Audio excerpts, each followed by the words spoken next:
Bank के लिए हमको 50 किलोमीटर जाना पड़ता है। कोई किसी को अगर 50 रुपए भी चाहिए तो उसके लिए कम से कम 300 रुपए खर्च करने पड़ते हैं। मैं मानता हूँ कि अगर हमने अभी हॉर्टिकल्चर में एग्रीकल्चर में काम किया है तो हमारी माटी हमको मतलब निराश नहीं करेगी। जब तक सुविधाएं नहीं तब तक लोग भटकेंगे ही, और यदि यहीं हो जाए तो बाहर जाने की आवश्यकता ही क्या। आप सब जानते हैं कि उत्तराखंड में पलायन एक बड़ी समस्या है। लोगों ने रोजगार के लिए, शिक्षा के लिए, स्वास्थ्य के लिए पलायन किया, लेकिन आज भी उत्तराखंड में कुछ गांव ऐसे हैं जिन्होंने तमाम झंझावतों को झेलते हुए, मुश्किलातों का सामना करते हुए अपना गांव, अपनी माटी को नहीं छोड़ा। आज मैं पहुंचा हूं उत्तरकाशी के हिमरोल गांव में, और हिमरोल गांव के लोगों ने सब कुछ सहा लेकिन खेती और बागवानी को नहीं छोड़ा। और यहाँ ये ऐसा गांव है जहां मैं कहूँगा जीरो पलायन है। मैं वहाँ के लोगों से बात करना चाहता हूँ, जानना चाहता हूँ कि जहाँ एक तरफ बड़े पैमाने पे पलायन हो रहा है, यहाँ के लोगों ने पलायन क्यों नहीं किया। सबसे पहले मैं आपको मिलाना चाहता हूँ जगमोहन राणा जी को, जो मैं कहूँगा एक ऐसा युवा जिसने आसपास के पूरे एरिया में एक अलग पहचान बनाई, लोगों को मोटिवेट किया कि हम यहाँ पर बागवानी करें, एग्रीकल्चर करें और अपनी आमदनी यहीं बनाएं, अपनी आजीविका यहीं से कुछ करें। तो जगमोहन भाई, क्या ये एक वजह है कि आप बागवानी करते हैं, खेती करते हैं, तब लोगों ने पलायन नहीं किया, या आप कहें कि आप लोग हमेशा से ये मानते हैं कि साहब कुछ भी हो जाए अपनी मिट्टी को नहीं छोड़ना? देखो सर, जहाँ तक पलायन का मसला है तो हमारे पहाड़ में काम करने की अनंत संभावनाएं हैं। तो हो सकता है हम कृषि के क्षेत्र में हमको सफलता ना मिली तो हमको दूसरा ट्रैक पकड़ना चाहिए, तो कहीं ना कहीं हमको सफलता मिलेगी और हम अपनी माटी से भी जुड़े रहेंगे। तो जैसे मैं मानता हूँ कि अगर हमने अभी हॉर्टिकल्चर में एग्रीकल्चर में काम किया है तो हमारी माटी हमको मतलब निराश नहीं करेगी। कहीं न कहीं से अगर हो सकता है 1-2 बार हमको कुछ कठिनाइयों का सामना करना पड़ेगा, लेकिन बाद में हमको उससे अच्छा बेनिफिट मिलेंगे। और हमको जो हम यहाँ से पलायन करके 8-10 हज़ार की नौकरी हम शहरों में कर रहे हैं, किसी के साथ हम काम कर रहे हैं, तो हम यहाँ पे खुद के मालिक हैं और हम मालिक बन के जी रहे हैं। बिल्कुल, ये एक अच्छी सोच है। मैं हमेशा कहता हूँ ना, एंटरप्रेन्योरशिप का भाव जो है वो हमें अपने अंदर लाना होगा, स्वरोजगार की तरफ भी ध्यान देना होगा। एक और युवा से जब मैं सुबह मिला था, उन्होंने मुझसे बड़ी एक अच्छी बात कही। उन्होंने कहा कि मैं यहीं रहता हूँ, तो मैंने कहा कि आपने पलायन नहीं किया? उन्होंने कहा नहीं, मैं अपना बगीचा लगाने की तैयारी कर रहा हूँ। तो कभी आपके दिमाग में ये आया कि साहब मुझे पलायन करना चाहिए, या आपको लगा कि नहीं, यहीं कुछ करना है? सर मेरे दिमाग में तो सर्वप्रथम ये आया कि पहले तो हमने पढ़ाई करी, अपने क्षेत्र में काफ़ी कुछ किया है, एमए किया है, सब कुछ किया है। अब हमें जो लग रहा है कि बाहर कुछ नहीं है, नौकरी एक दूसरे के अंडर कार्य करना पड़ता है, जो कि जगमोहन सिंह राणा जी ने हमको, जो कि हमारा मित्र है, साथ में पढ़े हैं, इनके माध्यम से हम सेब के बगीचे लगाने के लिए जो है हम आगे बढ़ने की कोशिश कर रहे हैं। और हम जो है आगे बढ़ने की कोशिश कर रहे हैं, जो कि एग्रीकल्चर डिपार्टमेंट के थ्रू एवं एप्पल मिशन के थ्रू बगीचा एवं कई तरह के जो है कार्य कर सकते हैं। ये हम जो है अपना आप क्षमता भी के। यही मानते हैं कि अपनी मिट्टी में रहना ज़्यादा अच्छा है? जी सर, हम जी। यही मानते हैं कि अपनी मिट्टी में जो है हम अपने सब कुछ कर सकते हैं और एक मालिक की तरह कर सकते हैं, जो कि जगमोहन सिंह राणा जी ने कहा है, ठीक है। और हम सब कुछ कर सकते हैं ठीक। जो कि करना आप चाहिए। थोड़ा सा इधर को आइए, आप भी यहाँ पर एक अच्छा काम कर रहे हैं, लेकिन मैं आपसे जानना चाहता हूँ कि इस गांव में ऐसा क्या है कि यहाँ के लोगों ने पलायन को ना कह दिया? पलायन के लिए इस लेने का असर कि क्योंकि पहाड़ में अनंत संभावनाएं हैं और जो पहल की है, क्योंकि लोगों के अंडर नौकरी करना अच्छा नहीं है। लोगों के किस प्रकार से उनका जो रूप उस नौकरी में होता है, हम नहीं चाहते हैं। अपनी माटी के माटी में अपने उन कई चीज़ों को हम अपनाएं जिनसे हम आय अर्जित कर सकते हैं। और आज जिन माँ बापों ने हमें जन्म दिया है उनकी सेवा कौन करेगा? यदि हमने पलायन कर गए, मैं कहना चाहूँगा सर कि मैं अकेला लड़का हूँ, यदि मैं पलायन कर जाऊँगा तो उन माँ बापों की सेवा कौन करेगा? उन्होंने हमको इसलिए नहीं पाला कि आप पलायन करो। उनकी जो ज़मीन है हम उन्हीं पे ही रोज़गार करके अपना रोज़गार करेंगे, अपनी माटी से उपजाऊ ज़मीन में अपना रोज़गार करेंगे। और पलायन की तो हम सोच ही नहीं सकते। ये उत्तराखंड देवभूमि सोने की चिड़िया है और यहीं पे अपना जो है पलायन ना करके अपना जो है रोज़गार अपनाएंगे। चलिए, मैं पूछता हूँ, यहाँ पर हैं कुछ लोग, थोड़ा सा आप मुझे जगह देंगे? आपको कितना समय हो गया यहाँ पर शादी करके आए हुए? हो गए सर 8-9 साल। 8-9 साल। हाँ जी। आप भी खेती बागवानी हाँ करती जी, हैं? खेती बागवानी करते हैं सर। उससे इनकम होती है? हाँ जी। हाँ। आपको भी मिलता है? पैसा कौन रखता है? आप रखती है, कोई और रखता है? हम भी रखते हैं सर। ज़्यादा कौन रखता है? ज्यादा तो पति रखता है है? ज्यादा तो पति रखेगा। अच्छा, तो आप नहीं कहती ज्यादा मैं रखूंगी क्योंकि घर मुझे चलाना है? हाँ जी। तो आपको क्यों लगता है कि आपको अच्छा लगता है कि एक तरफ उत्तराखंड में बहुत सारी समस्या पलायन की, लोग नौकरी के लिए, शिक्षा के लिए, स्वास्थ्य के लिए दूसरे शहरों में जा रहे हैं या नीचे की ओर प्लेन्स एरिया की ओर पलायन कर रहे हैं, आप लोग यहीं पर ही हैं, हाँ जी। मुश्किल आती है? नहीं सर, है यहाँ पर शिक्षा, स्वास्थ्य? सब है सर। सही कह रही हैं आप या मुझे देख के कह रही हैं? नहीं सर, सही कह रही हूँ। सही कह रही है। हाँ जी। आप मुझे बताइए, यहाँ पर सुविधाएं सारी हैं? सुविधाएं जैसे सर हॉस्पिटल हो गया, हमको सर बहुत, जैसे नौगो है, हमको सर बहुत दूर जाना पड़ता है। हम लोग चाहते हैं कि हमारे न जैसे धारी हो, धारी में खुल जाए, एक हॉस्पिटल खुल जाए सर। क्योंकि जैसे बैंक हो गया सर, बैंक के लिए हमें नौगो जाना पड़ता है, 50 किलोमीटर जाना पड़ता है। तो सर हम चाहते हैं कि ये मतलब अस्पताल के लिए 50 किलोमीटर, बैंक के लिए 50 किलोमीटर और शिक्षा के लिए? शिक्षा तो सर, शिक्षा है गांव में है, जैसे यहाँ तो सर जैसे 5 तक तो यही है, और जैसे हम 12 तक वहाँ धारी जाना पड़ता है। और जैसे जैसे सर BA हो गया, MA हुआ, उसके लिए तो हमें बड़कोट हो गया, देहरादून हो गया। हाँ जी सर। तो ये तो नई आई हैं, आप पुरानी, आपने क्यों नहीं कहा कि यहाँ पर स्वास्थ्य और बैंक की दिक्कत है? हैं? आप क्यों छुपा रही थी मुझसे? अब आप मुझे बताइए क्या दिक्कत है? हाँ जी, तो कभी लगता है कि अच्छा अस्पताल होना चाहिए? होना चाहिए सर। ठीक है, बहुत अच्छी बात है।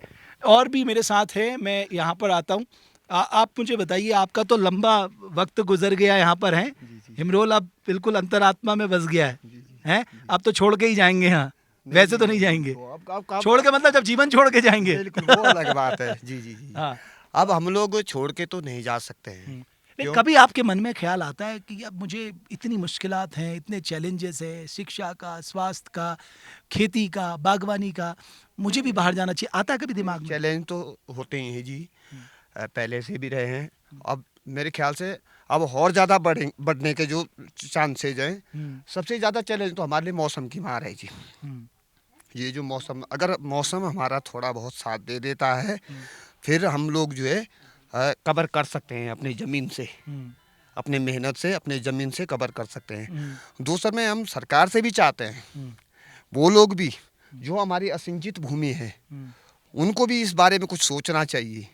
अगर हमारे लिए पानी की सुविधाएं अगर हो जाती है, जैसे आप लोग कह रहे थे, बैंक के बारे में कह रहे थे, हॉस्पिटल के बारे में कह रहे थे, वास्तव में बहुत बड़ी विडंबना है जी। बहुत बड़ा एरिया है, बहुत जनसंख्या है, लेकिन बैंक के लिए हमको 50 किलोमीटर जाना पड़ता है। कोई किसी को अगर 50 रुपए भी चाहिए तो उसके लिए कम से कम 300 रुपये खर्च करने पड़ते हैं।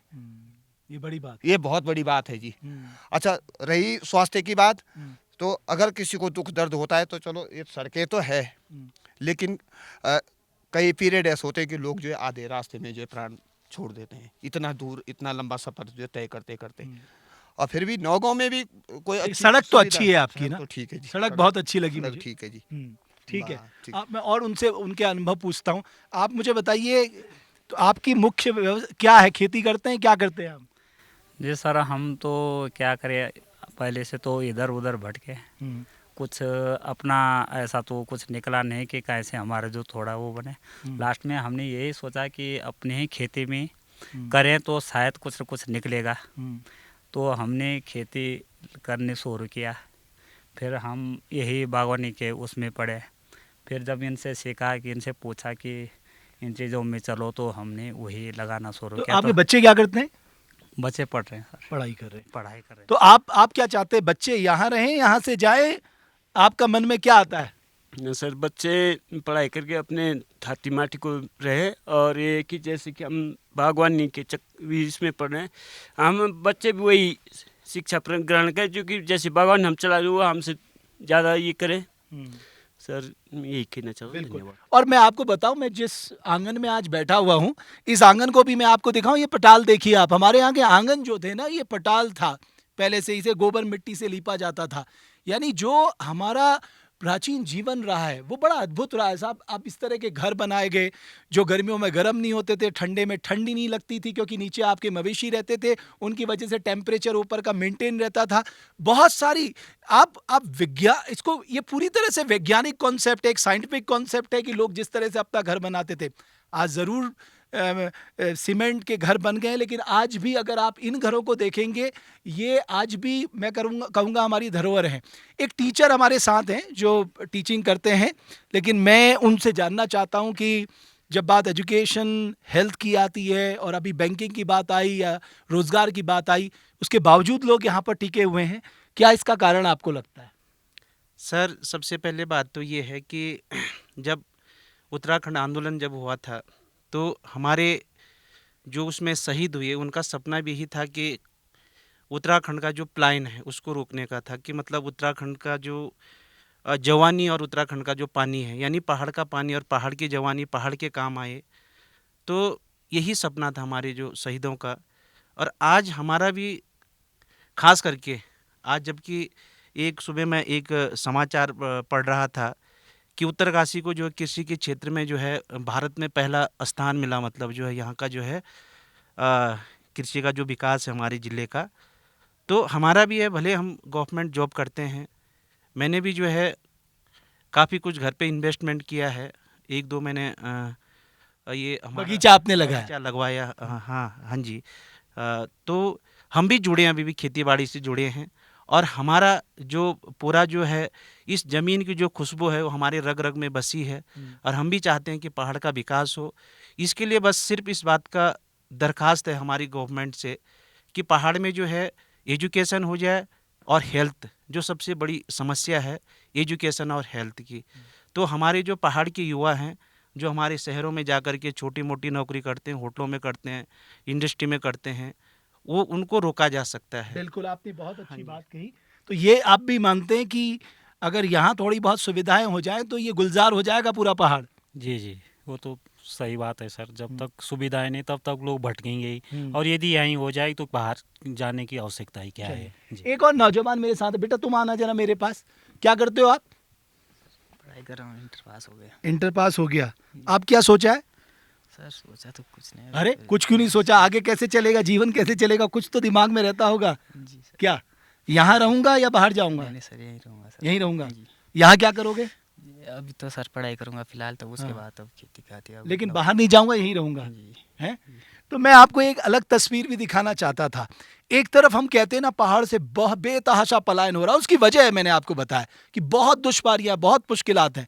वो चीज़ यहाँ भी मुझे दिखती हैं, लेकिन यहाँ के लोगों का मिट्टी का प्रेम, और सबसे ज़्यादा अतिथि देवो भव का अगर भाव आपको देखना है, मैं दुनिया के सामने भी कहना चाहता हूँ, वो आप उत्तरकाशी में आ जाइए, इन लोगों के बीच रहिए। अगर सही मायने में इस भाव को आपको देखना है, वो इस प्रांगण में आकर दिखता है। बहुत बहुत धन्यवाद आप सभी का हमारी खास पेशकश को देखने के लिए, इस बात के साथ कि हमें संकल्प लेना ही होगा कि ये जो पहाड़ खाली हो रहे हैं इन्हें हमें दोबारा गुलजार करना होगा, अपनी मिट्टी में दोबारा से मेहनत करनी होगी, ताकि हम सब आत्मनिर्भर बने और हमारे पहाड़ गुलजार रहें। बहुत बहुत धन्यवाद आप सभी का।